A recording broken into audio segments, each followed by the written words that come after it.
todo falar de escoliose, que é a doença carro-chefe do nosso serviço, né? A gente trata de deformidades muito complexas, né? Até pelo nosso próprio sistema de saúde. E a ideia aqui é chamar atenção para a doença, para que as pessoas saibam o que é a escoliose, né? Que a partir do momento que você conhece alguma coisa, te ajuda a identificar. E se a gente consegue identificar uma fase mais precoce, a gente consegue também começar um tratamento de forma precoce, a fim, justamente, de evitar aqueles casos complicados que Germano mostrou, né? A gente sabe que cada 3 crianças tratadas adequadamente, com ordens na fase correta, pelo menos uma delas pode escapar de cirurgia. E as outras que evoluírem, precisarem de cirurgia também lá na frente, terão uma técnica cirúrgica menos complicada. O doente de escoliose, de fato, ele é dispendioso não só financeiramente, porque é uma cirurgia cara, tem muitos implantes, né? E é um tempo de internação muito longo, que também gera um custo hospitalar enorme. E para a própria família, tem toda a questão da complexidade clínica mesmo da doença em si. Então eu vou falar rapidamente, tá? Para quem não sabe o que é a escoliose. A escoliose é um desvio anormal da coluna, quando essa coluna desvia para um dos lados. Muito se fala, a escoliose a coluna pode adquirir um formato de uma letra C, ou uma dupla curva formando tipo uma letra S. A prevalência na população não é tão rara assim.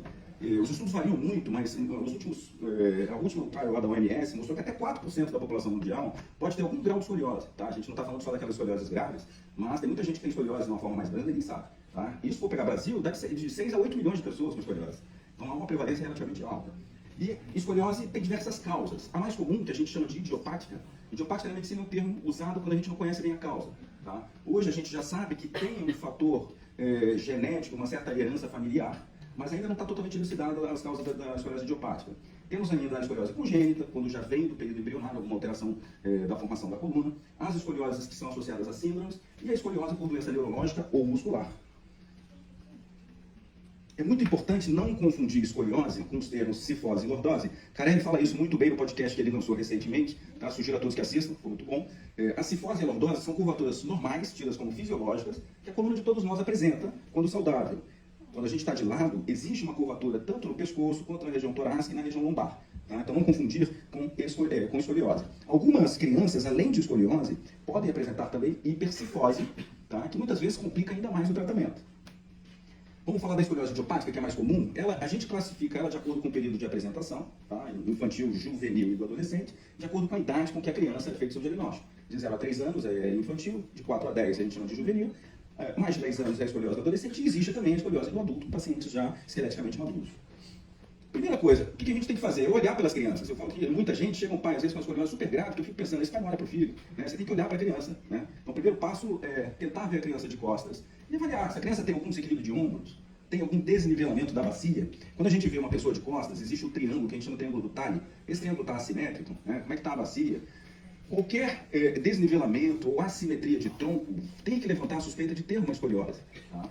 Outra coisa que sempre também deve ser avaliada é se na pele da criança tem alguma alteração, tipo um tufo piloso, né, algum dimple, que é uma covinha. Essas alterações falam a favor de uma escoliose congênita, ou sinal de alterações, outras alterações da coluna. O teste de Adams é o teste que qualquer ortopedista faz no consultório quando suspeita que a criança tem escoliose. Eu sempre sugiro a todos, pediatras, colegas até de outras especialidades, que ativamente façam uma análise dessa, principalmente em crianças na fase pré-puberal, aquelas crianças que ainda estão no estirão, né? E é um teste super simples, né? Fácil de reproduzir. Você coloca a criança na sua frente e pede que ela faça uma inclinação. Nessa inclinação você vai ver se há alguma assimetria do tórax. Em se desconfiando de se ter escoliose, o próximo passo é investigar essa coluna. E aí o exame padrão ouro é a radiografia panorâmica, tá? A vista de trás e de lado, pegando desde a cabeça da criança até a bacia, para que a gente consiga avaliar se de fato ela tem escoliose mesmo. Então na radiografia normal, a gente vai ver na posição ou de frente ou de costas, uma coluna reta e de lado a coluna com as suas curvaturas. Quando há escoliose, a gente vê esse desvio lateral da coluna, que aí tem diversas formas classificadas de escoliose. Tá? A partir do momento que há, de fato, uma curvatura, a gente segue a medição do famoso ângulo de Cobb. Muita gente já pode ter ouvido, lido em laudos de radiografia. O ângulo de Cobb é um ângulo que a gente mede com as vértebras mais inclinadas da coluna, e é ele que dita parte do nosso tratamento. Então vocês vão me perguntar, quanto que é cirúrgico, quanto que não é? Crianças com mais de 45, 50 graus tem que operar? Não tem? Que grau é esse? É o grau medido pelo ângulo de Cobb. Tá? E aí, uma vez diagnosticada, eu tenho escoliose, o que fazer? Crianças que ainda possuem uma angulação não muito grande, por exemplo, esse caso com 19 graus, muitas vezes a gente faz uma observação semestral, com radiografias a cada 6 meses, e a gente compara se está havendo uma progressão ou não. A escoliose ela pode seguir 2 rumos. Ela pode ser progressiva, quando ela continua deformando ativamente, ou pode ser resolutiva, que é aquela escoliose que ela se mantém similar desde a sua apresentação clínica. Então, para você saber se a sua curva é uma ou outra, você às vezes precisa de tempo, né? Então a gente observa. Aqueles pacientes que já vêm com uma angulação um pouco maior, por exemplo, esse caso já tinha 37 graus, vai ficando muito perto da indicação cirúrgica. A gente lança a mão em crianças pequenas, que ainda têm uma margem de crescimento grande pela frente, o uso de órteses. E aqui eu chamo a atenção, esse evento é importante para a gente detectar precocemente, mas também fazer as pessoas aderirem ao tratamento. Porque tem muita gente que não usa o colete.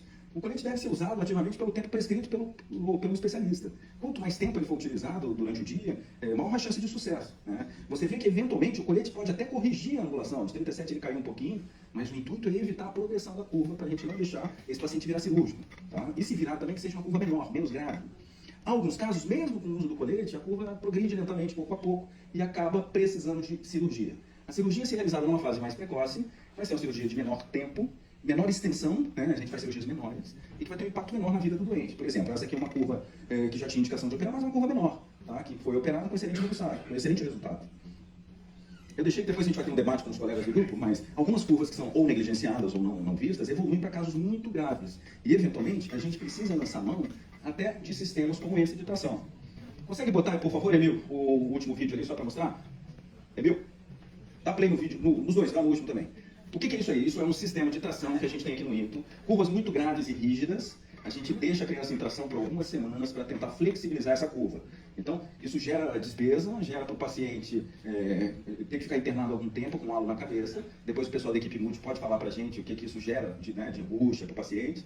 Mas, para ter um bom resultado, às vezes a gente precisa lançar mão de medidas mais drásticas. Então eu tentei passar rapidamente aqui sobre escoliose, daqui a pouco vamos ter uma mesa redonda com o Alderico, Luiz Moliterno e Renato. Quem tiver dúvida ou quiser aprofundar um pouquinho mais, a gente deixa para essa mesa redonda.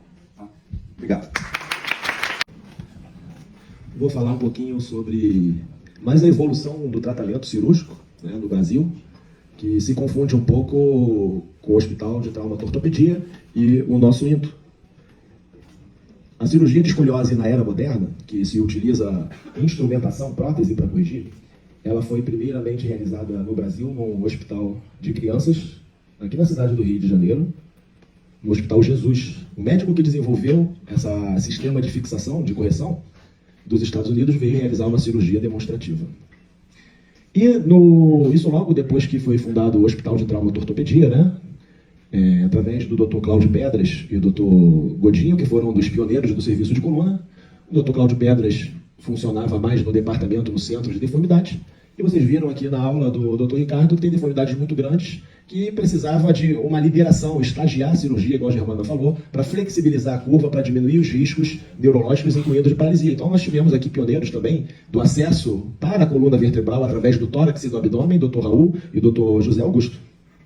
E olha aqui como já foi mostrado, o halo craniano, né, um trabalho do Dr. Godinho para estabilização de fraturas, para correção de deformidade da coluna cervical, mas que pode ser usado também esse halo para tracionar em correção de escoliose. Então não impede que o conhecimento de uma área da coluna vertebral seja aplicada para uma diferente propósito. Então um halo, inicialmente para tratar a redução de fraturas, utilizado também para correção de deformidade. Então aqui estão as hastes, chamadas hastes de Harrington, que eram hastes retilíneas, e corrigia a escoliose, mas às vezes causava alguns problemas de inclinar muito o paciente para frente, porque ela esticava, fazia distração, e às vezes na coluna lombar o paciente poderia ficar um pouco inclinado anteriormente, e isso diminuindo a qualidade de vida. Então nessa época aqui, foi se agregando mais profissionais, a gente pode ver aqui a doutora América, doutor Schettino, e aqui nós temos a presença aqui dos filhos da América também, nesse nosso evento, que o grupo de coluna foi se desenvolvendo, e foram se adicionando pessoas, Dr. Eros também, que participou do grupo, Dr. Deusdete, aqui Dr. Renato Teixeira, Dr. Rubens, foram profissionais que foram aumentando a qualidade e contribuindo para o desenvolvimento. E nessa época aqui, nos anos 90, uns médicos da França, Cottrell e Debussy, desenvolveram esse sistema, que é um sistema de fixação independente, não é uma haste única. Então se colocam dispositivos, parafusos peticulares e ganchos, e você usava hastes independentes e podia, dessa forma, corrigir melhor nos 3 planos a escoliose, corrigir a escoliose, a cifose, a lordose, corrigir a gibosidade, que é aquela elevação que aparece nas costas das crianças e dos adultos, e dispensou dessa forma a utilização de colete, que antigamente aquelas hastes tinha que botar um colete, a pessoa tinha que ficar deitada 6 meses e tinha um trabalho de recuperação muito pior. Nos anos 90 também, principalmente com o conhecimento do professor Harnes e de outros expoentes, a cirurgia da coluna ela foi avançando não só nas técnicas degenerativas, mas para a correção de deformidades. E foram ingressando outros profissionais nesse serviço no início dos anos 2000. Aqui, profissionais, muitos ainda trabalham aqui, como eu ainda trabalho, entre o Simone, o Alexandre Peixoto, o Dr. Paulo Eulálio, o Dr. Antônio Eulálio, o Dr. Renato Tavares, o Dr. Cláudio Dorico, o Dr. Guilherme, muitos deles ainda trabalham aqui com a gente. O Dr. Hilton também chefiou a parte de trauma raquimedular. E nessa época, várias tecnologias e técnicas foram implementadas no Instituto e foram criadas também. Então nós desenvolvemos e publicamos 6 técnicas diferentes aqui no nosso Instituto, nesse período até os dias de hoje, e 4 delas relacionadas ao tratamento da escoliose, publicadas em revistas internacionais. Então esse grupo também, a partir de 2010, também entraram também o Dr. Ricardo, o Dr. Moliterno, o Dr. Rodrigo, o Dr. Marcel, aqui o Dr. Gustavo e o Dr. Felipe também. E aqui nós implementamos uma coordenação do nosso centro, uma gestão com uma chefia rotatória. Então, a cada a cada 2, 3 anos, nós trocamos a nossa chefia, dando uma oportunidade de desenvolvimento técnico e pessoal a cada um dos nossos staffs, aqueles mais comprometidos com o nosso serviço. E nós também prestamos um serviço a vários estados da federação através de um sistema de alta complexidade, onde crianças e adultos com doenças, e principalmente de escoliose, vêm ao nosso serviço realizar o tratamento. Aqui um exemplo, né, de colaboração também de médicos internacionais que vêm demonstrar técnicas e desenvolver aqui com a gente também e trocar experiências. E aqui um exemplo de uma técnica que nós desenvolvemos sem necessidade de utilizar o cirurgião de acesso, com o próprio cirurgião de coluna realizando as correções por via extrapleural, indo para o tórax, mas sem a necessidade de abertura por um cirurgião de tórax. E nós tivemos aqui também formação não só, como a Germana falou, de médicos do Brasil todo, mas médicos vieram aqui fazer visita e treinamento da América do Sul, Central, América do Norte, Europa e Ásia. Isso porque nós fomos desenvolvendo nos últimos anos parcerias, tanto de residência quanto de formação na coluna, com a Sociedade Brasileira de Coluna, com a Fundação Auspein, que nós somos centro formador na América Latina, um tratado de cooperação técnica na Ásia com o maior hospital da China de ortopedia, além da ISOC e da SBOT, como já foi dito aqui anteriormente. E novas tecnologias futuras.